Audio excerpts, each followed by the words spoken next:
So, hello everybody.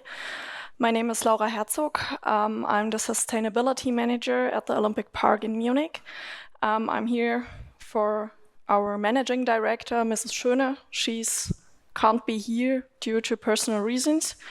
That's why the topic of the presentation changed a bit.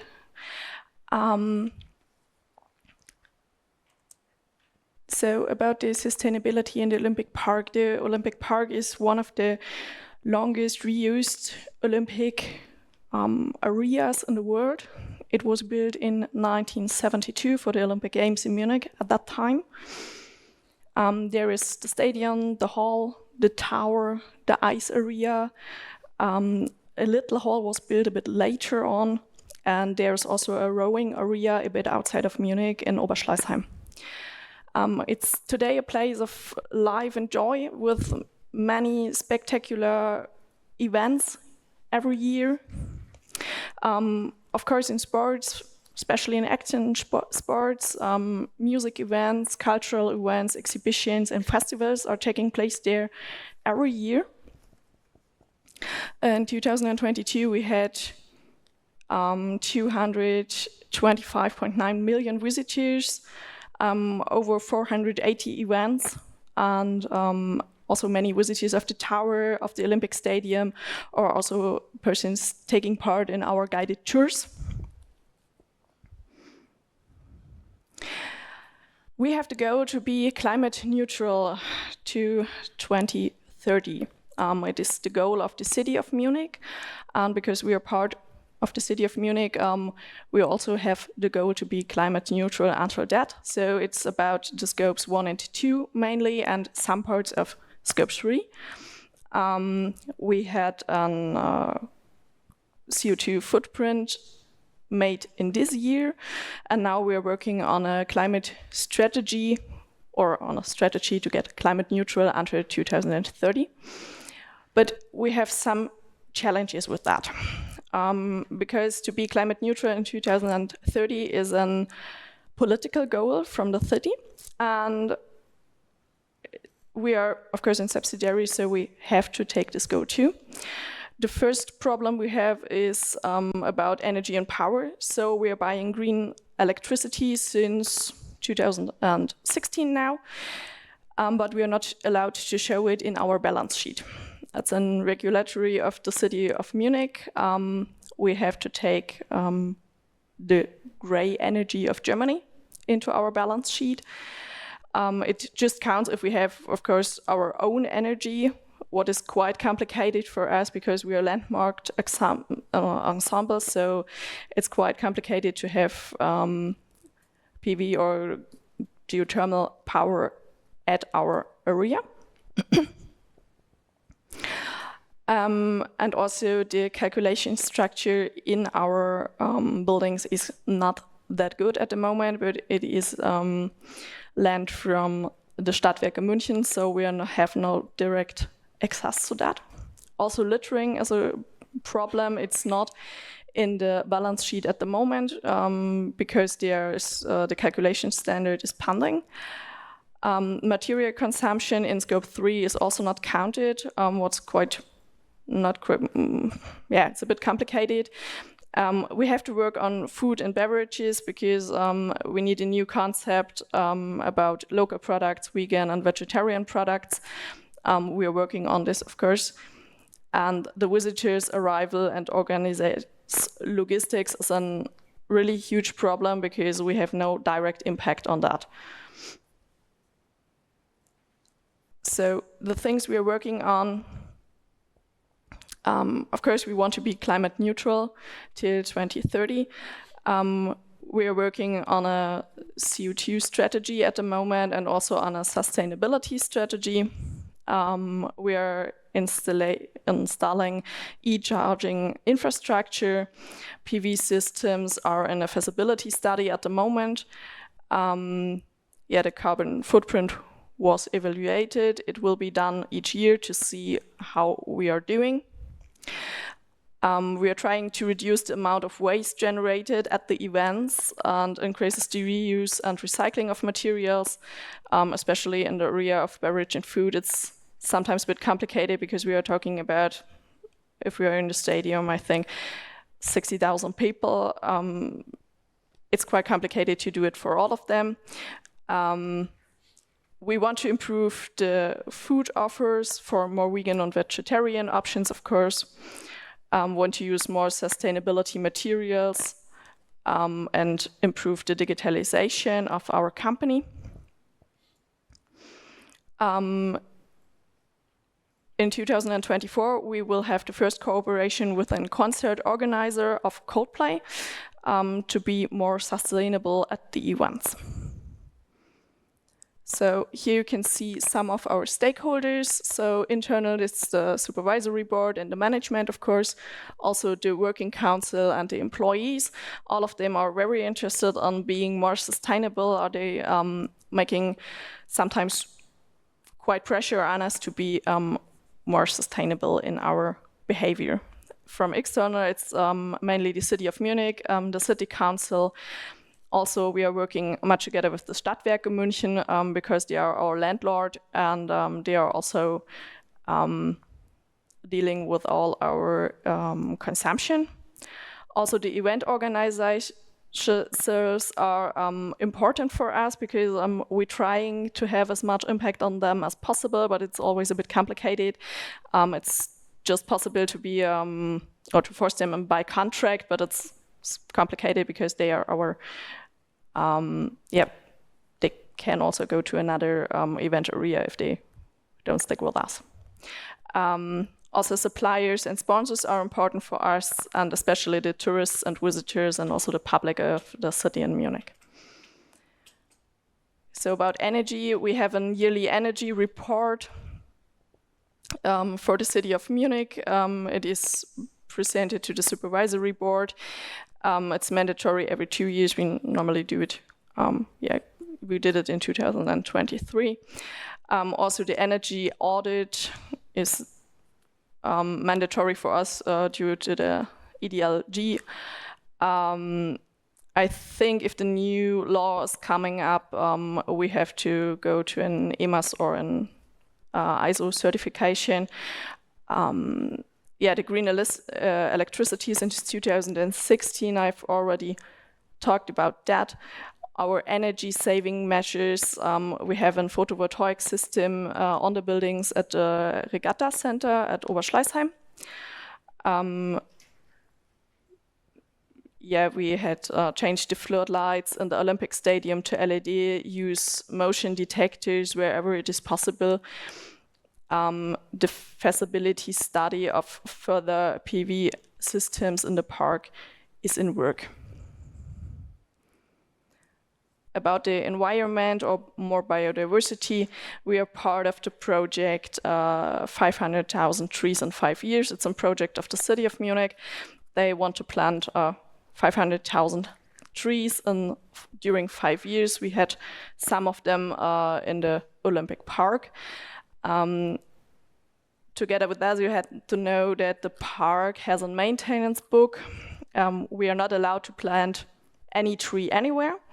There are strict regulations, and so we have to search for places for the trees too. We have bee colonies in the park. And huge diversity of trees, because at the Olympic Games in 1972, the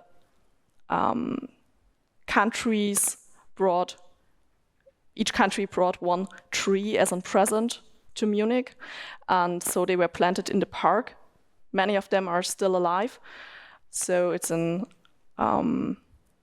great diversity we have there, and we work together with the nature conservation.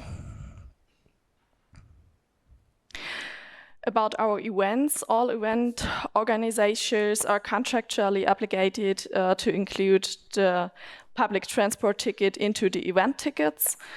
So we try to force the people to more use the public transport. We are situated in the middle of Munich somehow, so we have a very good public transport connection. We try to avoid waste through cap deposit system and of course working on a waste structure or waste bin structure that makes it easy for the people to not litter the things anywhere. Our showcase project was the European Championships in 2020. It was the biggest multi-sports event since the Olympic Games 1972 in Germany. I will speak about it later on, and about events we have no paper flyers anymore, bro. Yeah. Our company has voluntarily calculated the carbon footprint in 2014, and of course in this year we are creating a concept about climate neutrality and are certified by EcoProfit since 2015 and 2016. For our employees, we have a job ticket, we have job bikes, business trip regulations. So if the trip is shorter than 5 hours, we have to take the train or the public transport. We are working together with Green Exercise, which is also doing the active break. So it's about a fitness program for our colleagues. We have flexible and mobile work. We are part of corporate benefits and have park crew events and get-togethers in a,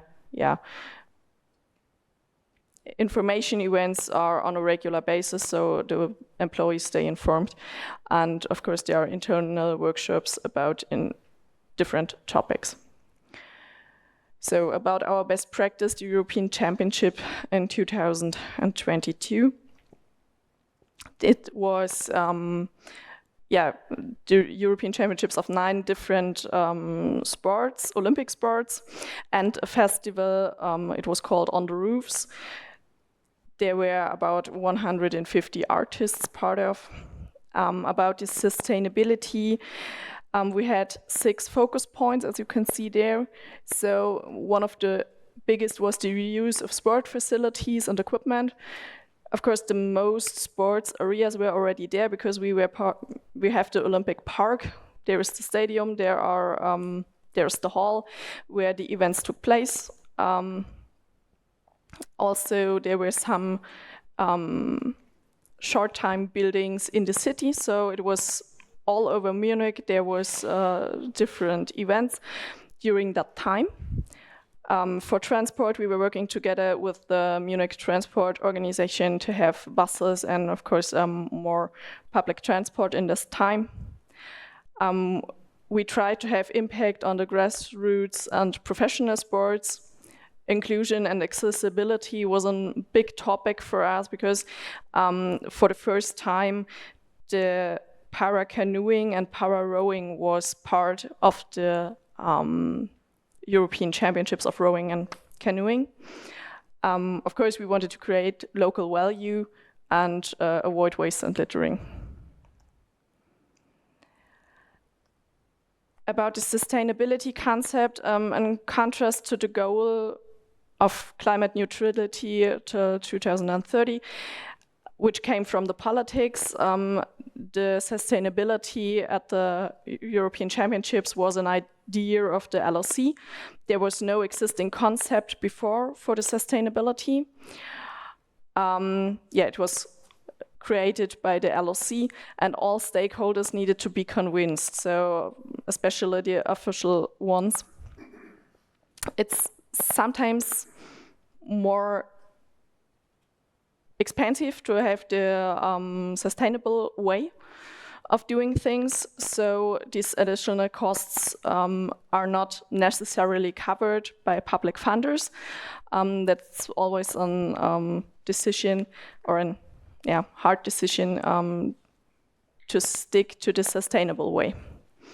The full sustainability report is online since some month, I think. And the European Championships 2022 is the winner of the Spobis Award of Sustainability in 2023 and is nominated for the German Sustainability Award in the category of sports this year. So here's some impressions of the event.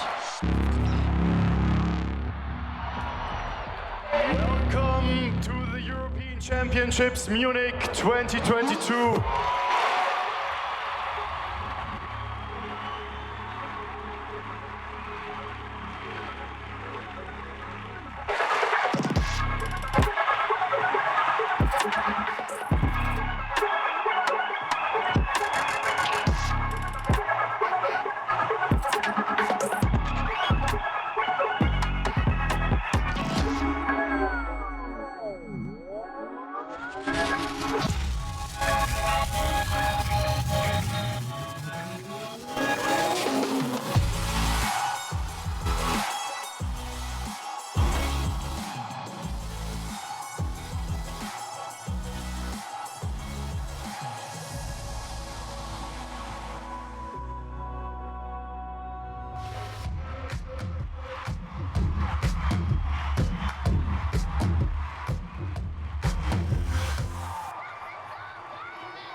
This could be anyone's race, and it is close. And he's literally just going to go blasting past. And he is on fire, excited. He's truly incredible. He's going to give it absolutely everything in the closing stages.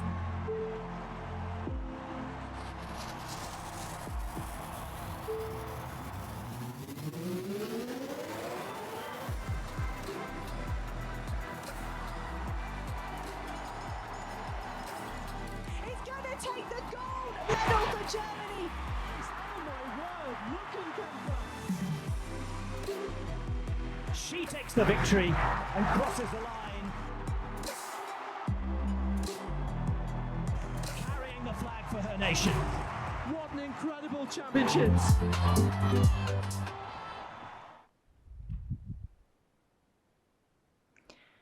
So 1.47 million visitors were there in Munich for the event.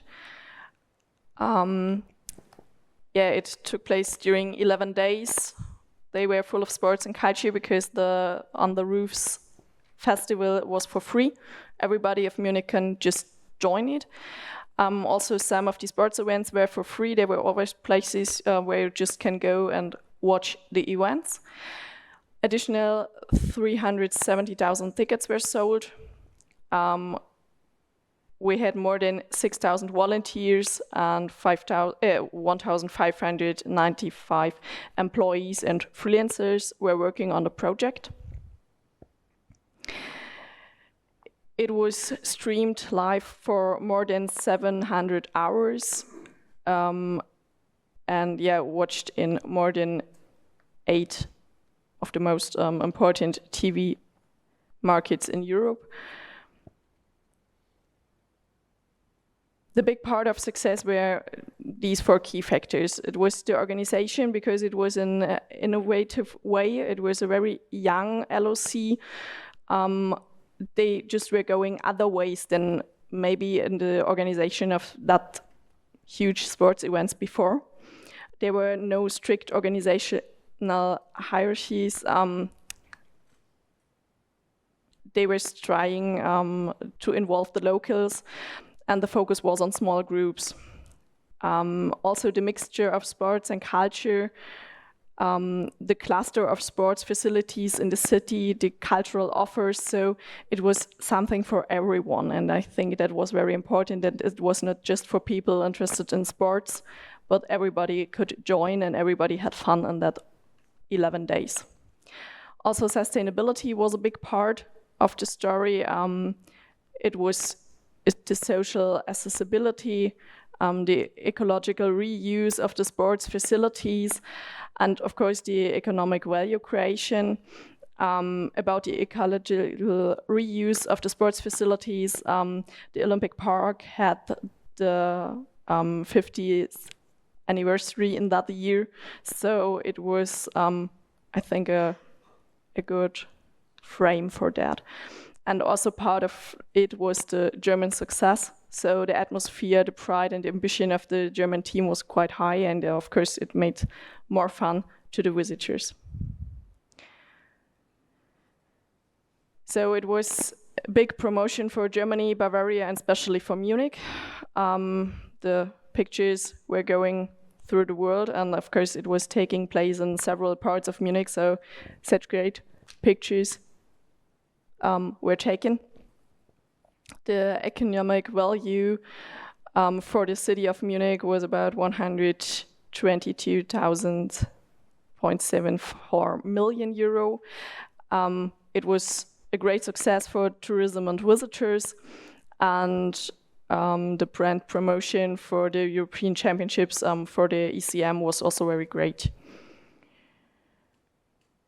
So that was my part. I know I'm a bit too fast. I think a bit more break is maybe not the worst. Thank you, Laura. Thank you.